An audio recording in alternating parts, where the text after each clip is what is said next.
Hello, welcome to the latest episode of the Cosmic Matrix podcast with your hosts, myself, Bernhard Günther, and my wife, Laura Matsu. And the title of this one is Archetypes, America, and a Guide to the Months Ahead.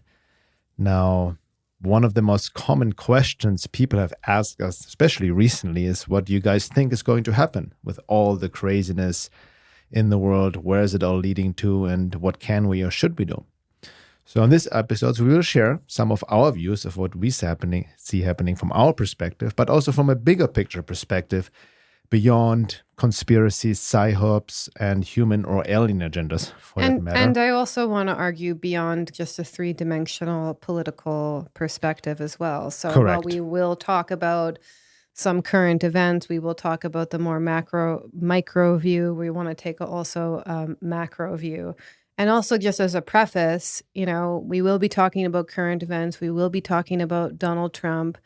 If you have Trump derangement syndrome, you might not want to listen to this because we're just gonna look at it in forms of the symbols and what we saw happening.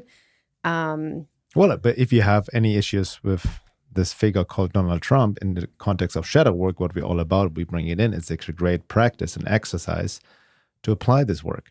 So yes, we will talk about a little bit about this assassination attempt on Donald Trump, right? Just to kind of put in context and then speak from a higher perspective. We'll, share some of people's theories around it. Is he a good guy? Is he a bad guy? Is he a savior or a deceptive false savior, controlled op, Trojan horse for the freedom movement and so forth? In that context, we will also look into the issue of the conspiracy mindset, especially if there's lack of inner work and especially shadow work. But more importantly, we'll also then want to look at archetypes rising out of the collective psyche and how people create their saviors and enemies via the process of projective identification and shadow projections. We'll also give you some tools and suggestions on how to handle the coming months because things are definitely going to intensify. I mean, it's literally the Pluto return of the US at full force, which we have hinted and talked about over the past few years as well. Then in the second hour, there's always a second hour, if access only for members. If you're not a member yet, you can sign up at my website, veilofreality.com/membership. You have access to over 130 second hour episodes. So in the second hour, we'll discuss potential scenarios as the election gets closer in the US here. The danger of a rise of a real extremist far-right Christian national movement as a knee-jerk reaction to the woke left, which we already see happening. It's fascinating and disturbing at the same time, right? When the pendulum from one side swings too far to the other side. We'll also talk about Neil Howe's latest book about the fourth turning. Very interesting. We touched upon this topic some time ago, but he recently came out with a new book. And regarding this death rebirth of the US and how it affects the whole world, how this also ties into Pluto in Aquarius and the Pluto return of the US. And then from the real macro, bigger picture perspective in regards to divine will, the divine plan, how the divine actually works in mysterious ways via grace beyond our minds to grasp, while we are kind of distracted only by the very superficial manifestations, but none of us can truly see with the eyes of the divine. And we'll also give you some practical ways and advice and suggestions on how to come into alignment with the higher power and maybe your unique purpose for being here and all that. So before we dive into it, a quick announcement. The next round of our 14-week private group coaching program, Embodied Soul Awakening, in psycho-spiritual inner work, where we combine really deep psychological work, spiritual work, esoteric work in the context of the outer work, what's happening in the world, higher forces, occult forces, cosmic forces, and archetypes as well, really to help you to come more into an alignment and really connect to your true self. The next round starts August 26th, so it's about a month away, and we have 7 or 6 spots left. It's by application only and limited to 35 people. You can find out more about it at the website thetimeoftransition.com and apply there. All right, so obviously a lot has happened over just the past week or 2 weeks on the global stage. And just right now, by the way, today is Tuesday the 23rd, around noon as we're recording this podcast, and the US doesn't really have a president, it seems. Joe Biden hasn't been seen in 5 days. Just some weird recordings. He's probably really terminal ill, sick, or even not alive. We don't know. So that's really fascinating how this turned around. But he gave in his resignation over Twitter, out of all places, right? This is really fascinating.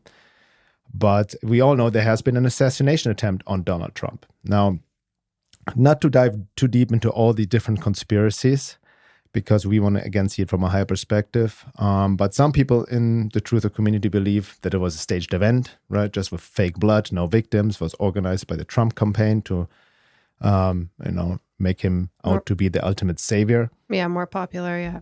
More popular. So that would have been quite an Oscar-worthy performance.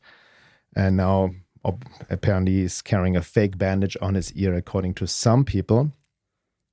And like we just alluded to, the claim is that the intention of this stage event is to push the fake savior image of Trump, and that Trump is part of the swamp, like a controlled op. So that's one theory.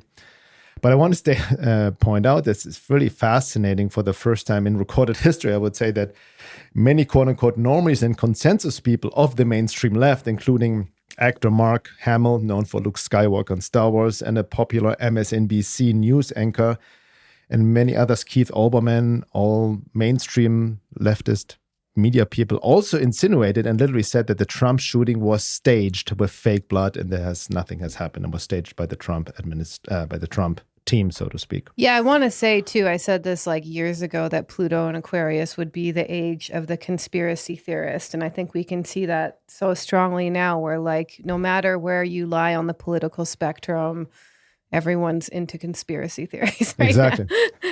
But we have to watch out. There's, just as we need to question the mainstream, we need to question all the conspiracies. And now I think when you have a certain conspiracy that completely is in agreement with mainstream left media types, then it's maybe also time to kind of reflect a little bit, just my insight. But, my view is based on recent information. It seems more likely that the Secret Service allowed it to happen, or most likely even planned it as part of the deep state agenda. The shooter was most likely a 3-letter agency, CIA or FBI, Patsy, or an MK Ultra asset, right? Just somebody needed to be blamed. There probably maybe have been other shooters.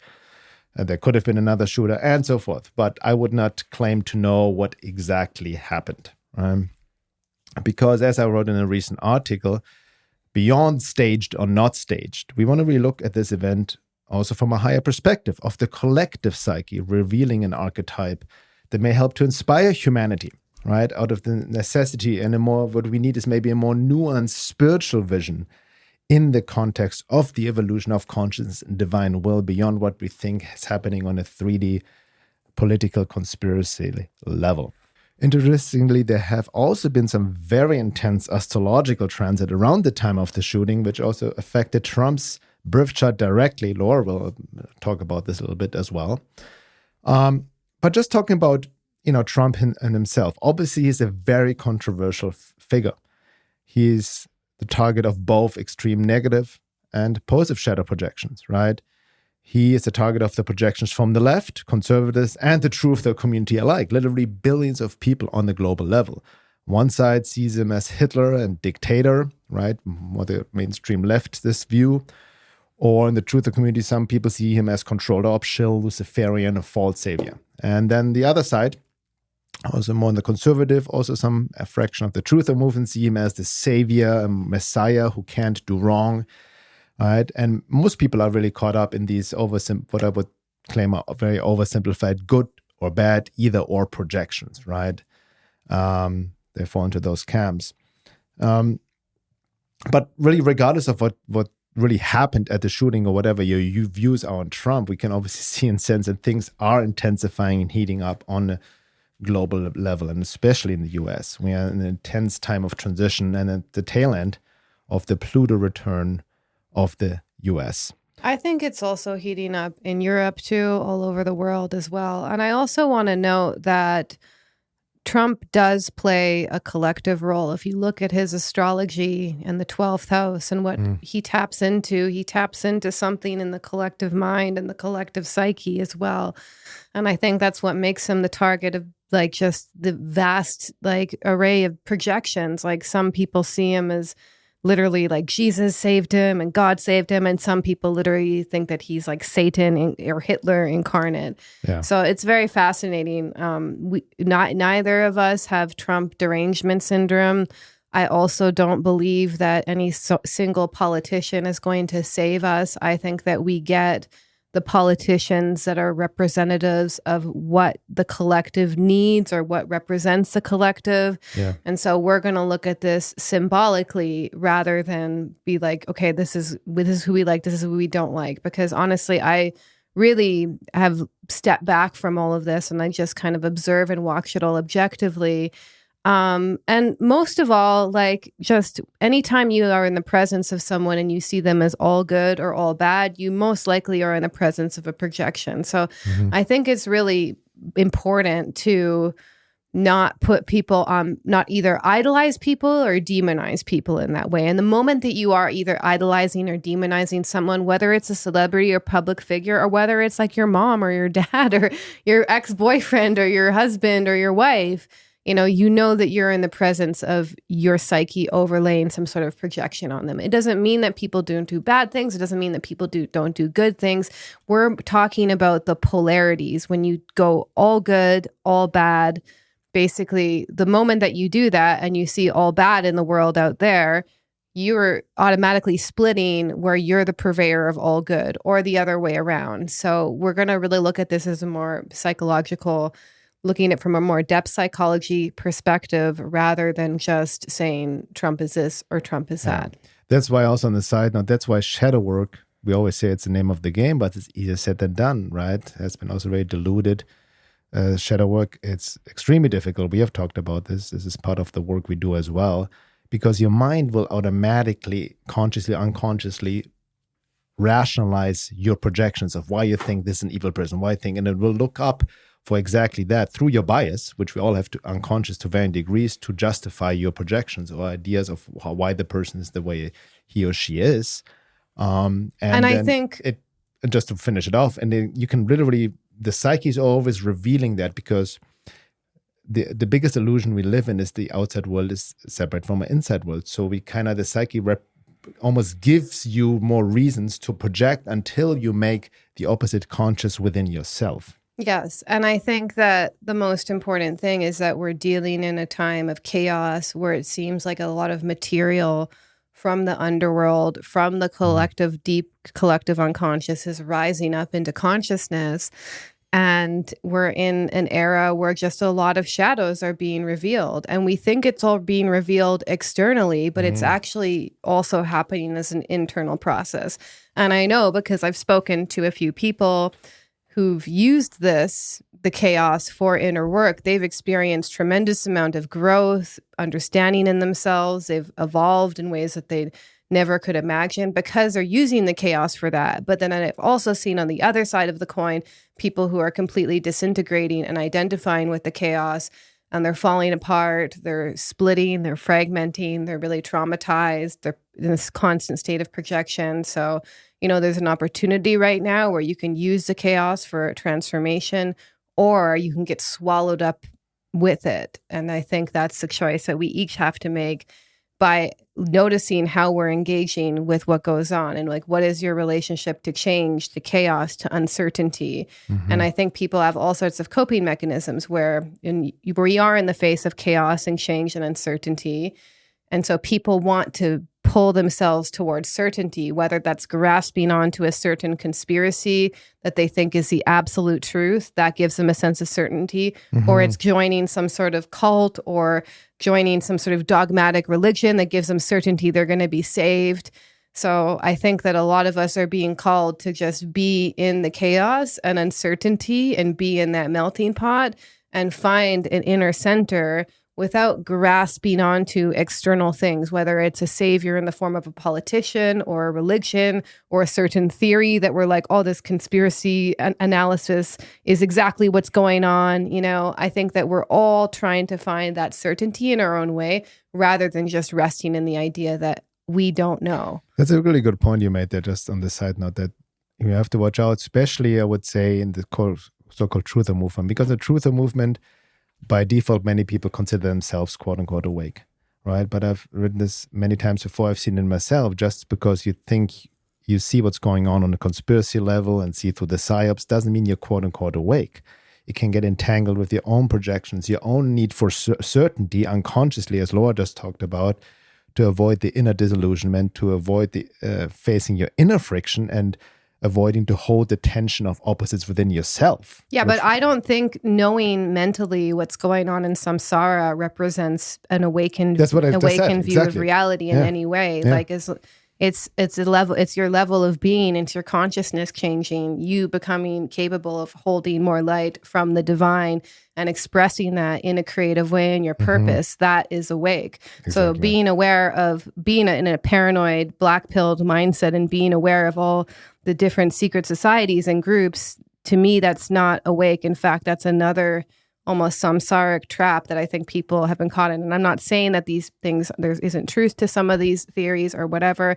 I'm just noticing that from a level of consciousness level, that if you're getting more paranoid, more fearful, more cut off from your own heart and your own relationships, not being able to take care of the basics of your everyday life, which I've seen in a lot of people who, seem to have figured out the entire world. I think that sometimes there's even a need to really step back from the chaos and just focus on yourself, because I'm just noticing a lot of people spiraling into a really dark place through being exposed to dark truths about the world, which is totally understandable, but it's almost like they're being swallowed up by like an archetypal evil without actually really noticing what's going on within themselves in relationship to that. Yeah, Neil Kramer, I talked about this before, called it getting caught up in the second matrix, almost in the disembodied labyrinth of your own mind, disconnected from self, from the divine, and just, seeing conspiracy psy-ops and everything out there. It's kind of like where Tico is a bit taking over. Yeah, and it's also an extreme negative orientation where it's like you just see Luciferianism and the second coming of Satan and demons. And it's like, when I like, it's a very negative orientation and very negative filter to see the world through. They're trying to poison us. It's evil. Reincarnation is a trap. We're in a prison planet. Like all of these, like it's a victim. Yeah, it is a victim, which you'll talk about in a moment. So we need to really realize that the lens that we see the world is really important now, and our collective level of consciousness really matters now. And as it gets more chaotic, the more that you attune to the outer world, you're just going to become chaotic yourself. And I know this because I notice this myself when I spend too much time on Twitter or whatever, and I have to return to myself and find things that ground me and find things I love doing in everyday life. So I think it's really important to also be aware that we are in a type of psychological warfare, a type of information warfare right now, and how it affects us psychologically, emotionally, and spiritually is actually an indicator on like if we're going the right direction or not. So if we're going into a more place of fear and paranoia and distrust and feeling dysregulated, it's usually time to step away. Exactly. And let's do this. And also on the side note, we are in the 5th generation psychological warfare, information warfare. It's a war over your mind and consciousness. Hence, and we have talked about this before, I even wrote an article about this, the most important skill for 2024 and beyond, the antidote, your weapon or defense against psychological warfare is knowing yourself, your own psychology, your psyche, spiritual work, psychological work. So you're connected to self. If that inner work is not balanced out, or the outer work balanced out with the inner work, you get caught up in all kinds of traps while you dream of being awake. Yeah. Okay, let's talk about archetypes. Well, no, we're going to talk about Trump assassination first, and just to cover that a little bit, and the transit, his chart and the transits. Okay, let's do that. Perfect. Yeah. So it was very interesting because it was actually crazy to witness, because me and a couple astrologer friends were actually discussing this Mars-Uranus conjunction, which happened 2 days before the exact 2 days before the assassination attempt, which is exactly conjunct fixed star Algol. And Algol has very negative connotations in traditional astrology. It's known as the demon star. It has associations with violence, murder, losing your head is one of the interpretations. And what was fascinating is that this conjunction was almost exactly conjunct Trump's midheaven, his career, and square his natal Mars in the first house, his body. So there was a direct attack of violence on his body that was happening in a public way. And then also the literal interpretation, the losing your head interpretation of Algol, the shot grazed his ear and was like apparently a quarter of the inch away from being fatal. That was very fascinating. And then on top of it, the assumed patsy, Thomas Crooks, so the guy that was killed on the roof by the sniper, who we assume was the only shooter, but that's being questioned right now. He also had a Mars-Uranus conjunction in his natal chart. He was born in the summer of 2003 during a very rare Mars retrograde conjunct Uranus in Pisces and Aquarius. So he had that natally too. So, if you have that natally, aggression, instinct could be very unpredictable. So, he's just a bit of maybe a wild card in some way. Very fascinating. And then let's go deeper. Then, a few astrologers have looked at the shooting of Donald Trump, and then we've looked at his natal chart. So Trump's natal chart in synastry, meaning we're comparing the two charts with Thomas Crooks.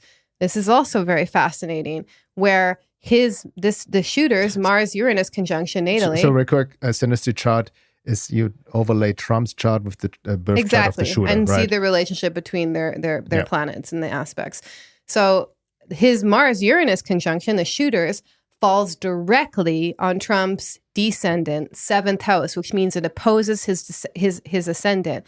Very fascinating, because Mars opposing the ascendant is a transit where there could be violence against the self. I know for myself, actually, I think it was a Mars, was it a Pluto on my, I don't know, but I've read, I think it was maybe even Ernest Hemingway. For example, Ernest Hemingway killed himself when Mars was Mars was conjunct or opposing his ascendant. So violence against the self, it's very fascinating. So this Mars-Uranus conjunction literally shows up multiple times in it.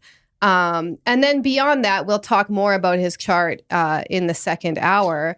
But it was very interesting because, the transit, it was almost like I had a sense before this happened, even discussing this upcoming transit, conjunct Algol, and the negative connotations with it. I knew it was going to be on Trump's midheaven. And I just thought that something was going to happen at the RNC convention that happened a couple of days later. But this was such a literal interpretation of Algol. A lot of astrologers were basically on it right away because they could see it so clearly.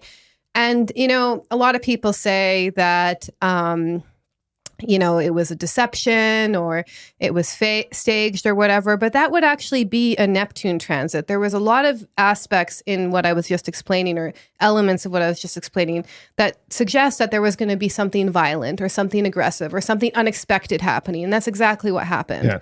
Yeah. I remember, like you said, that now so other astrologers claim, because by this, looking at this transits, in context of Trump's chart, even the shooter's chart almost shows some weird past life connection. Who knows? I mean, there was. That's what I'm saying. You cannot see things on face value based on a 3D limited tunnel vision of what we think is happening.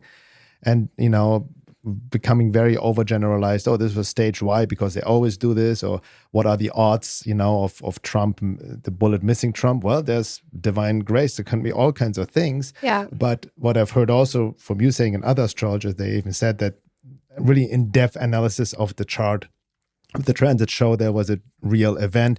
It was not a staged event because there would have been Neptune involved, which or some deceptive element, which Neptune is kind of a deceptive element it could bring into the chart reading, right? Yeah, what I wanted to also add as far as a karmic connection, yes, I do see that too, because fascinating, this Thomas Crooks guy, he actually has a south node in Scorpio, which to me suggests this guy was coming from some traumatic past, like of some sort. Could be also indicating MK Ultra programming, that kind of Oh yeah, placement. there can be all sorts of dark secrets, whatever.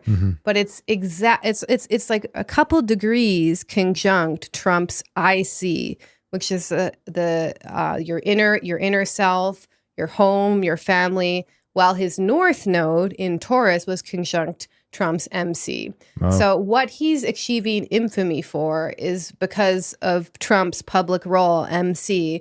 But then also, if I were to just hypothesize about a karmic connection, I would hypothesize this guy was actually Trump's either sibling because it's in the third house, or part of his overall family in a past lifetime and something bad happened. Yeah. That's my own personal theory. I'm saying people may laugh about it. People may people who dismiss astrology never really studied it in depth, first of all. But that's what I'm saying. We need to, we are multidimensional beings. They are insane cosmic forces, laws, karmic trajectories over lifetimes intersecting, which is way beyond the mind to comprehend. Yeah. You cannot filter it down to this is conspiracy. This was staged to set up Trump as the false savior. Can you see the insane limitation and oversimplification of it, right? Yeah, I mean, I don't think he's either. I think he plays a very fascinating role in the collective. Yeah. I think it's very interesting how he's kind of the prime kind of presidential candidate during the Pluto return. So to me, I'm just observing the certain themes. So let's talk about archetypes, because I think this is actually really important to get into. So let me just define it real quick so people understand it. So according to Carl Jung, the collective unconscious is expressed through universal archetypes. And archetypes are signs, symbols, or patterns of thinking or behavior that show through cultures and generations. Archetypes also have a dual nature, existing both in the psyche of an individual and the world at large. And just to give a quick quote from the Handbook of Jungian Psychology, Theory, Practice, and Applications by Papadopoulos, he says, archetypes are innate, universal, pre-conscious psychic dispositions, allowing humans to react in a human manner as they form the substrate from which the basic themes of human life emerge. The archetypes are components of the collective unconscious and serve to organize, direct, and inform human thought and behavior.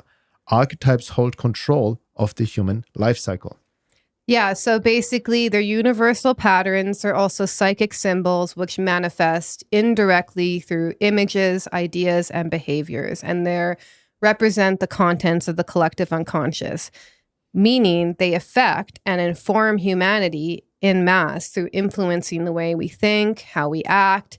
So, and archetypes is not actually something that, it's the word, I believe, was defined as an aspect of the collective unconscious by Carl Jung.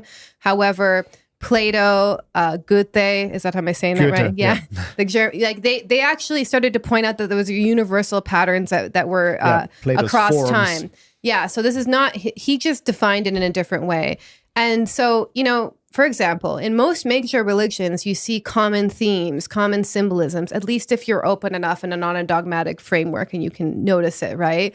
So you see the common themes in all of the religions. That's an archetype presenting itself. You see them in fairy tales, in mythology, in culture like art and movies. So there's certain characters and core themes which basically play off across time and space in various forms.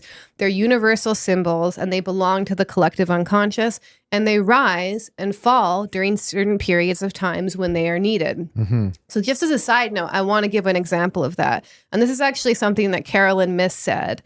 She said that Princess Diana actually held the archetype of the queen in her, and it was a very rare archetype. But when she died, it was so tragic for people because it was actually the archetype of the queen who died.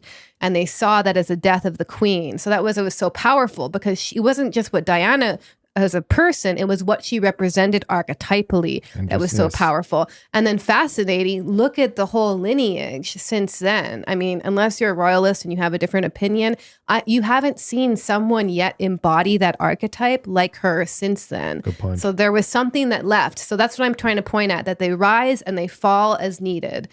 And Marie von France has a really great quote about this. I'll just quote her really quick. She says, "The individual too, as we might discover by taking a core of his depths, carries within him, stored in his unconscious, the entire historical past of his people, even of humanity as a whole." So you store these in yourself, in your own unconscious.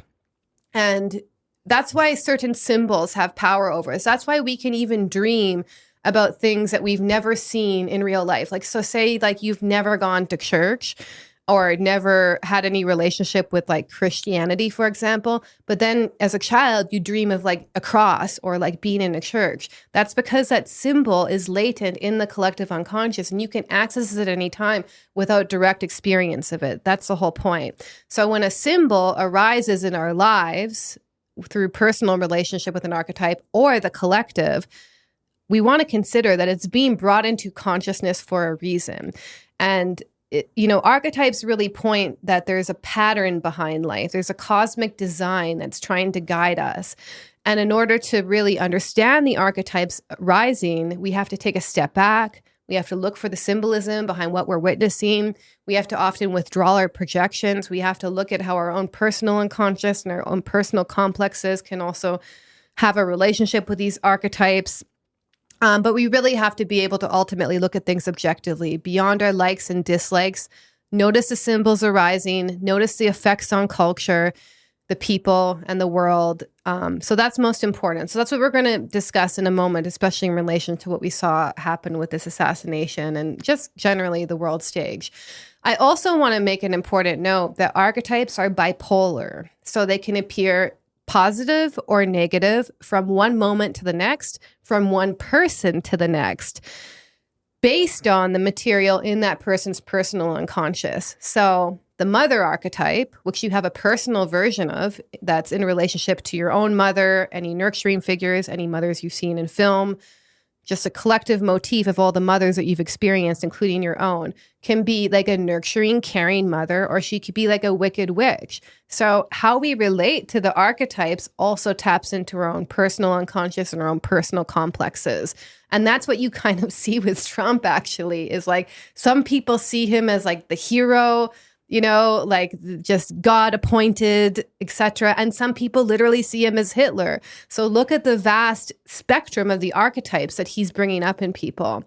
And then this brings me to another great point by Thomas More in Warrior, Magician, King, where he argued that each archetype has a full and the highest expression, as well as a dysfunctional shadow. So for example, the king, which you can also see as like the president, for example. Like we don't have kings anymore, we have presidents. The king can be a tyrant, that would be the shadow side, or he can be like a childlike ruler. Like, I don't know if anyone has seen Game of Thrones. I only saw a few episodes, but Prince Joffrey in Game of Thrones, he was like this little kid who was like a tyrant. That's the less evolved side of it. And then the warrior, which is actually part of the hero archetype, can be a sadist or a masochist. So a sadist means he just like sadist means he likes to inflict pain. Masochist means that he likes to receive pain.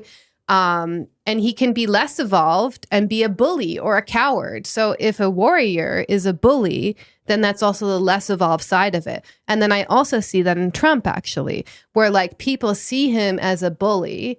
Maybe in some ways he is. I don't know enough about him personally, but they see him as this tyrannical warrior bully. They also see him as being a bit of a sadist as well. And then on the other side of it, people literally see him as like a warrior hero, especially in what happened in the assassination. So, you can see the kind of the whole dimensions of the archetypes coming forward. The magician, which I also see in Trump, by the way, can be a manipulator. That's a shadow side, or a know-it-all trickster. That's a less evolved side. And honestly, I can see all of that in him. And like, I think he's definitely got a Gemini archetype. Yeah, he's Gemini. That's classic Gemini archetype. I think he's got many sides to him. I think that you actually have to be a bit of a magician to play a politician role. Somebody made a really good point. I forgot. He's also a researcher, famous influencer on Twitter. He gave like a lecture on Trump, and basically people asked him about his view of Trump, and like coming to the conclusion that Trump is also a very complex character. You cannot just isolate him to this one projective identity of who you think he is. Yeah. Right. He's, even look at his chart, and who knows what forces are also using him. I'm not talking about any conspiracy hidden forces behind him that he's part of the swarm, but even like he can be an instrument of the divine as well, even through his distortion. Not that he's appointed by God. That's what the Christians project onto him. Yeah. But, let's say with this assassination, what happened there, and let's put aside that the idea what it was staged, because it doesn't seem to hold ground on many levels. Let's say it was a real event and it failed through whatever divine intervention, grace, it seems more likely that it was a failed assassination attempt. The way he stood up right after and faced the crowd and screamed, "Fight, fight, fight," that was the rise of a very powerful hero archetype, which I saw inspire millions of people, right? Like something like you would say the psyche almost revealed the archetypal American spirit as well, of courage and bravery. Yeah, that's what he was representing. That was kind of the representative archetype on many levels, which inspired people on the personal level. Yes, then they can project even more savior qualities, and he's anointed by God. But in that instance, what I can see in the world, what we need, even in your individual life, is courage and bravery beyond political identifications and any of that. I want to add, though, one more thing, though, to that point. So, because archetypes are meant to inspire us, but Jung really pointed out that there's a danger of identifying with an archetype. Yes. So the issue with identifying with the archetype is it makes our ego become very inflated. So if you see an image of Christ in a dream or an ayahuasca ceremony, and then all of a sudden you believe that you are the second coming, that is an identification with an archetype. So it can make you believe you hold special powers. You can be subject to grandiose fantasies and narcissism. So I haven't not yet seen Trump do this, but because he was activating this kind of courageous hero archetype in the moment, the danger, if he were to identify with it, would be like, I'm the second, but I'm appointed. I'm appointed by God. Yeah. We have to keep in mind that even seeing this archetype, right, seeing something courageous or an example of a hero, there's also the danger of people seeing that, over-identifying with it, and then also becoming subject to inflation themselves. And they can also, it can basically which we maybe see with it can be a form of possession. Like you could be like, you could see that and be like, we have to save America, and like you just get so inflated and like go out and like do something crazy, right? Because you're so pumped up by the energy of the archetype, which you were never meant to completely identify with it. You're let it move, change you, affect you, but you also to realize it's not part of you. Very good point. Yeah. So that's why Jung stressed a healthy ego was necessary to work with the archetypes. Otherwise, your ego could be subject to inflation or even possession. And a healthy ego basically means a certain flexibility when you're working with your unconscious material, a curiosity. So rather than like seeing an image of Christ in your dreams and thinking, oh, I am Christ, being like, oh, that's interesting. Why would Christ present itself to me in my unconscious? So you have a flexible interpretation of what you're seeing rather than a fixed, like, this means I am Christ idea. It also means you have an accurate self-image, self-knowledge, and humility. So when you get moved by a hero in a movie or a certain character, you're most likely relating to that archetype that he or she plays. And it's important to reflect on this because the archetype may represent qualities within yourself that your soul would like to discover. But you also don't want to think that you are just that archetype. Otherwise, you can be subject to possession or inflation, which is the danger of it because they're more powerful than your own personal unconscious. Yeah. Sorry for interrupting, but very, very important, good point. An archetype is there to inspire you. And that's what I see from the article I wrote with archetypes and divine grace and whatnot. There was a very powerful archetype that's inspired a lot of people, and they've in that way. And I clearly also separated from the savior image or even political affiliation, projections and all of that. But to inspire courage and bravery, having said that, one side you can completely identify, even project this more to Trump. We see this already, like people making Trump this holy person who has been anointed by God through that. That's the projection. right? Or the other side, that he's the extreme actor, deceiver, deceptive, staged, and project the other opposite onto him, which is basically the villain. I mean, a lot of this is actually a classic example of Cartman's drama triangle, which was his way of describing what happens when people are embroiled in a pathological conflict. So you see one of the biggest archetypes we see, which is actually present in all of us, essentially, is this victim archetype. So you see this on the left, where they've basically elevated the victim to a hero, which the victim is not. So this whole oppression Olympics, and the more disabled you are, the more biracial you are, or the more seemingly oppressed you are, ultimately, the more power you should give through this whole diversity, equity, inclusion thing. So we've seen an elevation of the victim archetype on the left, where the victim is now worshipped. And also, I would argue, on the truth side of the coin, the more conspiracy-minded, there's also an identification with the victim, where they believe that the deep state and Illuminati or reptilians are in control of the world, and they're just victimized by all of these forces.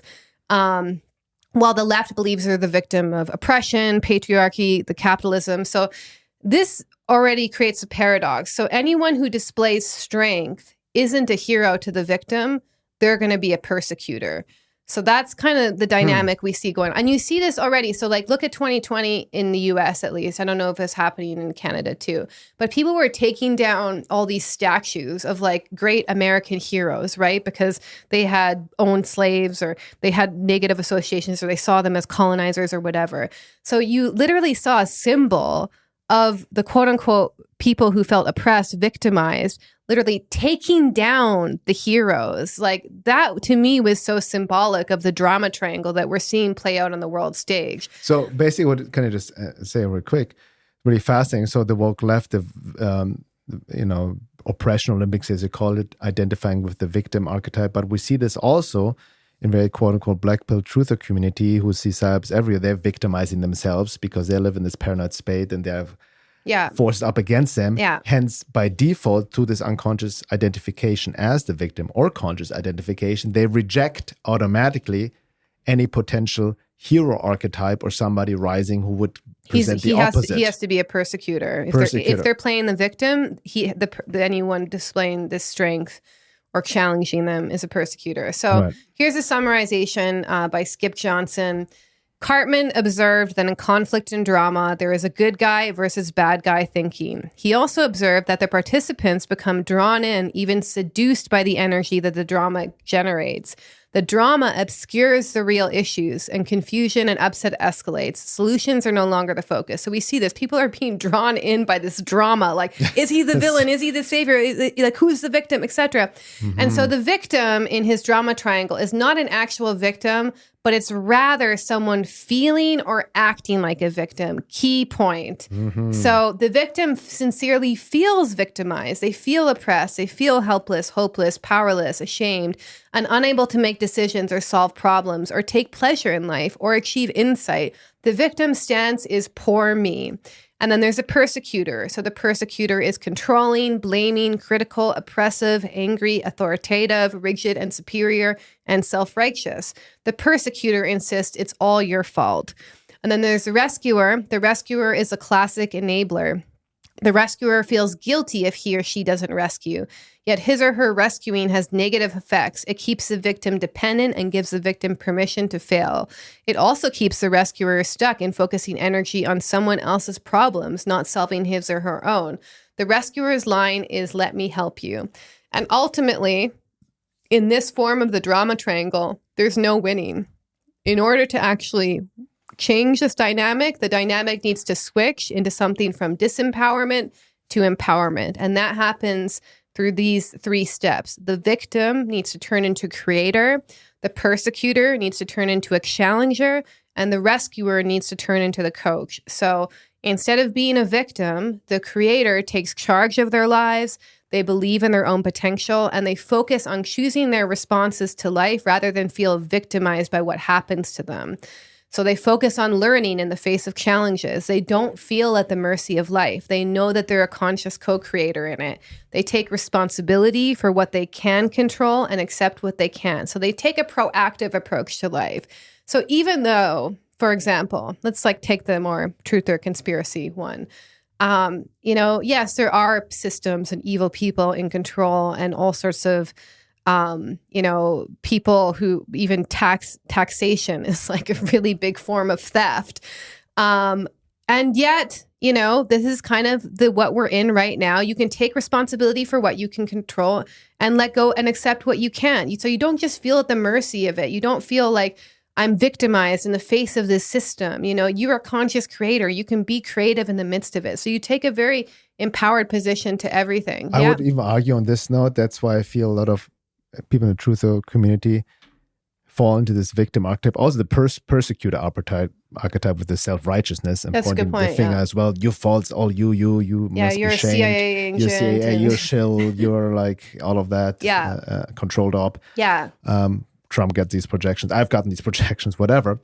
But it is an extreme disempowered state, which I would argue is actually the frequency of the matrix forces, of the occult forces that feed off of that. They want you to get stuck in the victim place or the persecutor stage or the rescuer stage unconsciously. Yeah. And so the persecutor also turns into the challenger. So ultimately, they present an opportunity for the victim, who's turned to a creator, to learn and grow. So in a healthy role, a persecutor is not tyrannical. Rather, they speak truth, they have integrity, they stay true to their values, and they can state the truth without belittling a person. So they don't attack people personally like a persecutor were. So someone who challenges you, like say I have this situation so many times. I've had people who come to me and like, I don't think I'm destined for relationships. I think that I'm meant to be alone or whatever.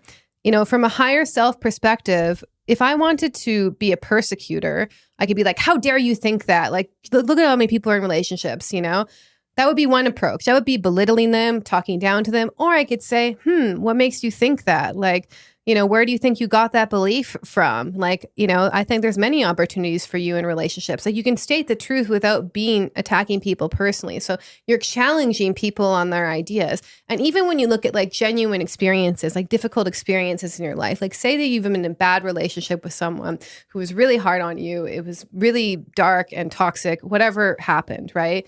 It wasn't a good relationship. But then if you take this mindset, rather than feeling victimized and helpless to the situation, you can ask yourself, what did this bad relationship have to teach me? Putting the X as a position of someone in the persecutor, they could have challenged you to finally face some embedded patterns, most likely from your childhood, that was making you drawn to people like this to begin with. So it's a whole mindset shift where you no longer see yourself as victim, persecutor, rescuer, but you can see what you're learning. And then lastly, the rescuer turns into a coach. So instead of rescuing people, telling people what to do, they just listen and support the process. So they don't intervene. They don't force solutions on people. They encourage the victim to become empowered as a creator and think of creative ways of addressing the challenges in their life and believe in themselves. So if you have someone, for example, in your life that you like, take addicts, for example. When people are addicts, if you have an addict in your family, they're always asking you for money to help bail them out or whatever. Eventually, it gets to the point of enabling. And you have to basically, instead of rescuing them, you have to help support them to support themselves to get out of what they're doing. So you can see how harmful the rescuer can be in this context when you're just, rescuing people, telling them what to do rather than helping them discover what to do with themselves and think of creative ways of addressing the issues. Yeah. So you see this whole drama triangle playing out, right? It's very key to understand. You can see it in your own life. You can see it in the world stage. And it's going to keep going. Like, it's just going to keep intensifying. So thank you so much for sharing that. Really understanding the drama triangle. I've mentioned that in previous articles many times before. It's very key. And because victim, persecutor, and rescuer are also archetypes, and people then again fall into the trap of identifying with it, as Carl Jung said. Yeah. Right? Yeah. And then, this is a role we can play, but then we need to move on and use. And the psyche is revealing us. That's what I'm trying to get at, even with what's happening in the world. People get so distracted, even truthers literally are caught up in the Plato's allegory in the cave and distracted by the shadows projected on the wall, instead of seeing them as an emergence of the psyche of their own inner shadow, and to use it for integration, for the inner work, which brings us to the solutions. And I would say, and I'm loosely paraphrasing Paul Levy from his work on Vertigo, that we need to not just point out the deep state and psy-ops and controls up out there, but face the deep state and psy-op within yourself, the lies you tell yourself, how you're blind to yourself, how you deceive yourself, and all the stuff you project externally into others, but is within you, and need to heal and come to terms with these opposites within yourself by the conscious inner work, which, by the way, doesn't imply just to refrain from action or just whatever, just ignore the outside world. But if you're more externally oriented in the world and trying to figure out everything mentally with what's going on, and there's lack of inner work, you will end up in the labyrinth of the mind in a dead end, basically, where you dream of being awake, as Gurdjieff would say. And you will also see psy-ops and control ops where there are none, because as Paul Levy said, the psyche will dream up more to justify and rationalize your own projections. Yeah. And I would also want to say, too, that, an interesting quote I listened to, someone paraphrasing Jung, but Jung actually turned down a lot of interviews on the mainstream television and mainstream media because he really articulated that he didn't think shadow work was for the masses. He didn't think people are going to get it. And that actually makes sense, because when I make posts where I in-depth or not even in-depth on Instagram, but I talk about it, there's always like 10, 15% of people who get so intensely confused, angry at me, triggered for even just pointing out this potential. So I just want to point out that this work is not for everyone. However, if we have a certain amount of people who can hold the tension right now and not fall into like a far fanatical position of either that will represent itself in like a far left or far right now, or become, hysterical and possessed by what's going on. Like, we need these people to kind of hold that center right now, because it is going to get crazy. Yeah, exactly. So this is key point. And it's so true. This work is not for everyone. That's why I always say, for the ones with eyes to see, with ears to hear. Even I wrote an article about the archetypes, divine grace, and shown this bigger picture of the Trump assassination, all of that. And then I get comments, well, whatever, he's a Zionist and this and that. Like reading is not always understanding. It's like throwing pearls in front of swine. Some people don't have a certain level of being to understand higher knowledge. And I'm not saying that I'm all awake, I'll know it all, but there are different levels within the context of the evolution of consciousness in the way we can perceive and understand certain things. And I can see throughout my life, even back in my old days, I'm going to talk this about more in the second hour, when I was a hardcore anarchist truther and I thought I had figured it all out. And I thought I was all awake. Can I point something that, though? This is a really good example, and this is a test that you can use in your own life. So you can know that you're in the presence of a projection towards you, where if you present evidence to the contrary, the person continues to go on with the projection. Like, so for example, and I deal with this all the time. I actually test this online a lot, where if someone makes a comment and they're like, you're really angry right now. And then you say, actually, I'm not feeling really angry right now. I'm feeling this and this and this. And you even can provide them evidence to the contrary and explain it in a really grounded way. And then they say, no, you are angry. That is the evidence of a projection persisting. So if you can present even evidence about someone that's like a little bit contrary to their fixed worldview, and then they continue on with the intensity of their original thought about them, and they aren't able to consider what you said, you're most likely in the presence of a very strong projection. And there's not a lot you can do unless you're a very skilled therapist and working with this person one-on-one in that case. But you just have to realize, okay, this person's possessed by a psychic image that they have of someone. And, you just have to leave it at that. It's like Trump derangement syndrome in a nutshell. Like, there's not a lot of getting through. You can't even say anything about Trump to a typical leftist without being called a far-right racist. Like, it's really crazy. Yeah, but you see this kind of, this kind of woke virus, not the woke virus, but this psychology behind a lot of the truther community have also this TDS. You cannot say, he's just a shill Luciferian false savior, And they will also justify these projections continuously. TDS is universal. It doesn't affect you. And also the other ones, people who see completely him in this Messiah savior light. It's all these projections. I mean, I can even see for myself, there's the whole vaccine thing, that was like with Trump. Yeah, I'm sorry, I can't get behind it. Even I get how he has to play his cards a certain way, but that's, to me, that in itself is enough for me to not have exactly. But in this positive moment, projections towards him, because there's some ways that I think he could be helpful for what's going on, and there's some ways which I'm not sure. And honestly, at the end of the day, I don't believe that humanity is at a state where they're going to get some sort of spiritualized politician. And if they would worship them. It would be even more intensely dangerous. So I just accept that we will get the politicians that the collective consciousness needs, and they will represent something to the collective that they actually need. Yeah, very well said. That's why trying to tear him down or lift him up, unless you really embody and know within yourself through inner experience, as within, so without, as without, so within, the outside is a reflection of inner. And most of us, they externalize, well, he's this, he's that. So what's the solution? Well, number one, withdrawing your projection, which is the hardest thing to do, really knowing what is shadow work, how to do shadow work. We've talked about this in past podcasts. We have so many podcasts about it. We have a masterclass, we go deep in our course, a lot of material for free out there on my website too, right? So withdrawing your projections will not only help you see clearly beyond your mechanical program reactive likes and dislikes, attractions and repulsions, but you actually do more for the betterment of humanity than trying to figure out any conspiracy or psy-op intellectually, right? That's what Carl Jung has meant, right? Of being in the house of the gathering. Integrating your shadow will also give you more access to self-energy, your essence as a vessel for the divine, and by extension, more access to creativity, life force, and true free will with conscious action, and not mechanical reaction, right? It will also confront you in this process with other stuff you've suppressed, feelings, beliefs, desires, and traumas, wounds you were not aware of, but that's part of the process. The only way out is in and through.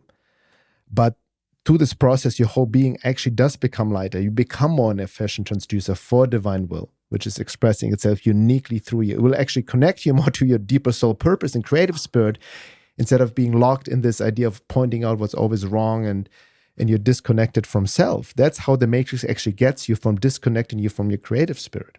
Yeah, I think we just have to keep in mind too, don't underestimate how technology, especially these apps, have been designed to keep you hooked on the screen. And then when you have an intense amount of psychological warfare, it's very easy to spend in a very dysregulated, anxious state, like hours on Twitter, like what's going to happen?